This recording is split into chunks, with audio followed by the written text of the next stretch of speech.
Hi, I'm Chuck Dorsett for Weaver Leathercraft Supply. Do you feel like you can't ever get enough light in the one place in your shop you need it the most? Tooling and stamping, and that's exactly right, because we're dealing with fine lines and thin details, and I need to see as much as I can. It's an easy, inexpensive fix. I actually got a great trick on top of that. But here's part of the problem. With my swivel, now I'm right-handed. Left or right matters not. You'll see where I'm going with this. With my swivel, I need my light coming in from my left side. But when I jump over to a stamp tool, I'm now blocking that light right in my work area where I need it the most. So a light to the right of me helps immensely, and I'm not switching lights back and forth. But here's the thing, all of this is inexpensive. All I have is two 2x2s, a 1x1 would be fine, 1x4. Simply clamp or bolt this onto your work surface or your work area. Now these are simply bell or clamp lights. Any hardware store has them.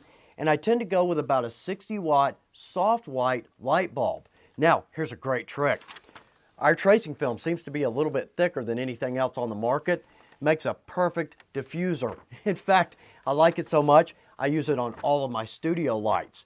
Now, I've got these off because on camera, it's just going to look like there's way too much light here. But to the naked eye, perfect. I can see every detail and there are almost no shadows. Always, for the electric bill and safety, keep our lights off when we're not at our work table. But short of that, I hope that's a great tip for you. Good luck with your projects.